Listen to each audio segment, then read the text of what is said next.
Good morning, everybody. It's Sunday morning. It's like 7:30 in the morning, and I'm just sitting in my truck right now. I'm in a parking lot, out getting some things done. It's raining out. I was doing some thinking, and I wanted to make a video, maybe get some people's minds thinking a little bit, and start preparing themselves mentally, because mental preparedness is a big part of prepping, guys. It's really important. It's really important to survival. And one of the things I wanted to bring up, was the consequences of defending yourself. Are you going to be able to live with the consequences of defending yourself, guys? No. And I'm talking from hurting somebody to getting hurt. So if you have to take a life, or having to give your life. And a lot of people out there are going to say, well, I'll defend myself, no problem. I have no problem hurting somebody if I have to. Believe me, if you got any kind of heart, like me, I don't want to hurt anybody if I don't have to. And I got the means and the skills to do so with my bare hands, and I don't want to do it. But I will if I have to. And I can say this, I've had enough life experience where I have no problem with it. Somebody's trying to hurt me and my family, I got no problem putting them down. No problem. But a lot of people aren't going to be able to handle that.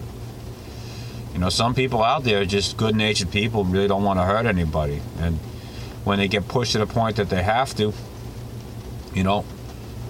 are they going to be able to do it? Or are you going to know how to do it? And if you do know how to do it, you've never done it before, are you going to be able to sit there and hear the sound of somebody's wrist snap or their knee crack, or see the sight of blood running on them? I know this is kind of morbid, guys, but this is realistic here. But are you going to be able to witness those things and sleep that night? Or is it going to keep you up for months because you never witnessed it before, because you just damaged another human being, regardless of if it was to protect your life or your family's? Some people are going to have a hard time with that. Just things to think about. Are you prepared to do what's got to be done? Are you prepared to take a beating? I've had the unfortunate experience to many different things in my life that I've taken a beating, and it hurts. It hurts bad. Are you going to be able to stay mentally positive if it happens, if you get hurt? Or are you going to be able to take that beating for your family? A lot of people say they'll do it. Push comes to shove. It ain't always that easy, guys. It takes a lot of cojones, per se, to step in the line of fire. And I don't mean necessarily the actual line of fire, but just step in front of somebody and say, hey, I'm going to take these shots in my family. I'm going to let 2 or 3 people put me in the hospital before I'll let them touch my family. It's a lot easier said than done. It's a lot scarier. I've been in that situation where I've had to take that beating. And it's uncomfortable. It hurts. Pain hurts, guys. I watch a lot of these videos and I listen to these guys go, I kick anybody's ass. I got tons of years of martial arts training and this and that. And I'll take on 2 or 3 guys if I have to. Okay, sure. That's simple. You're a tough guy, right? You can just do that, no problem. Don't get me wrong. There are guys out there that, people, and I shouldn't say guys, people in general that like hurting people. There are bad hombres out there. There's bad people out there that want to hurt people. That's what they get off on. They can't wait for a disaster situation so they can get out there and shoot people and try to hurt people. Those are the ones you really got to watch out for. And you got to know they're out there. You got to know they're out there, and you got to know how to deal with them. Again, this is many times why I say you guys need to take up some martial arts classes. Learn how to defend yourselves properly. Spar. Practice.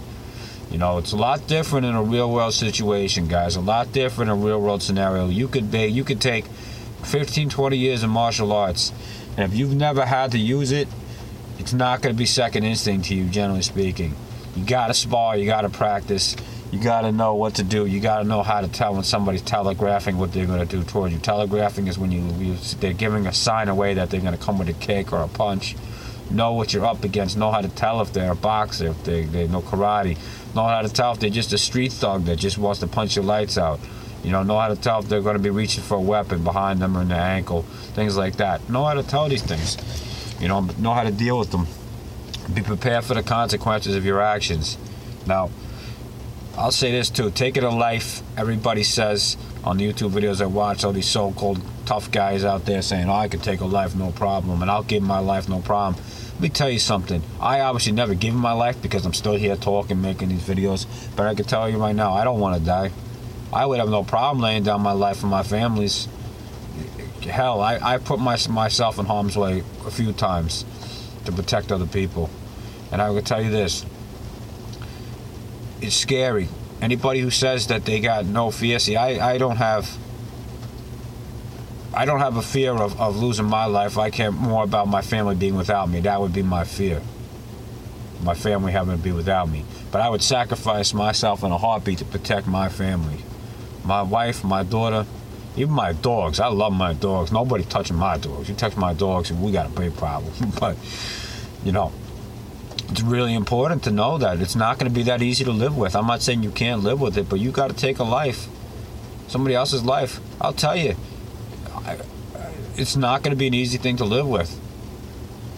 I've known people that have gone and puked after shooting a freaking deer the first time they go hunting. First time they go hunting, shooting a deer. I know people that have given up guns, walked away from guns because they shot a deer and they couldn't live with shooting a deer, and they just decided they never hunted anymore because they couldn't believe that they took a life. Now that's an animal, that's a deer. I'm not saying any life is any less valuable than the others. I'm a big animal lover and I have nothing against hunting whatsoever. Believe me, I know how to hunt. I have no problem with it. But, you know, it's not easy for some people. And are you guys prepared to do it if you got to do it? Really think about it, guys. Think about it. Because if you can't handle it, you got to look for ultimate means. Because one day, you might have to do it no matter what.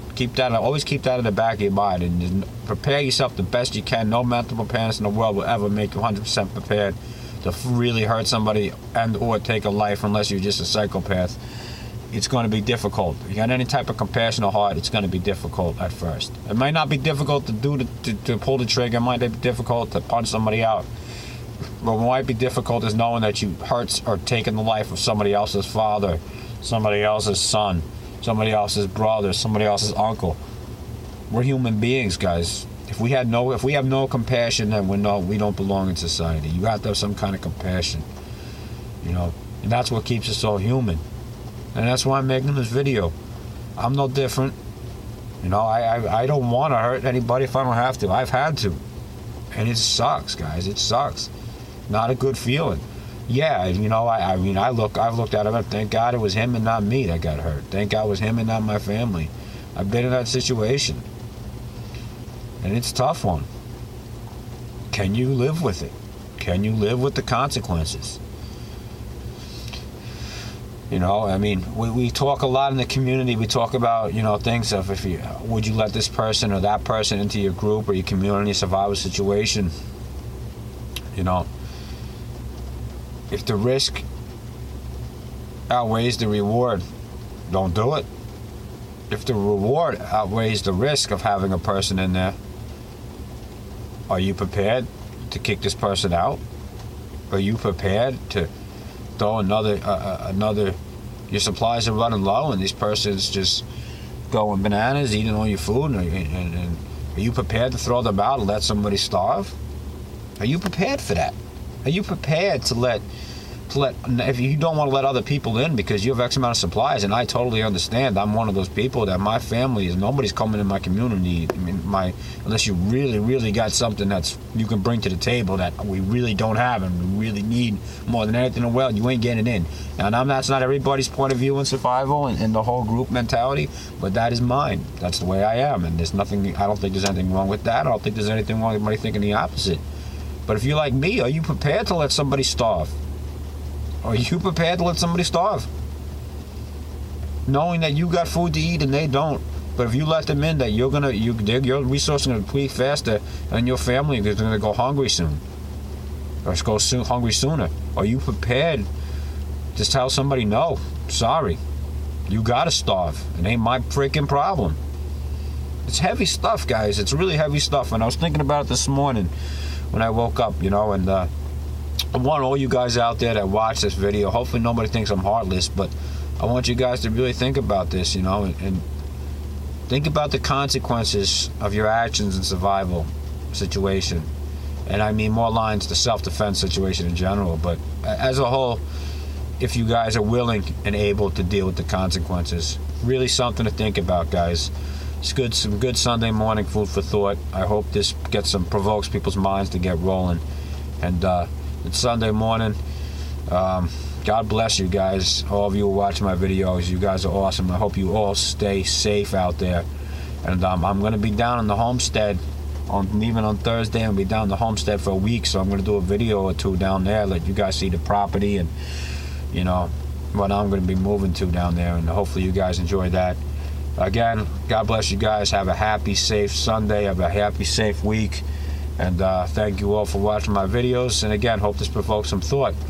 Have a great day, guys. I'll see you all soon.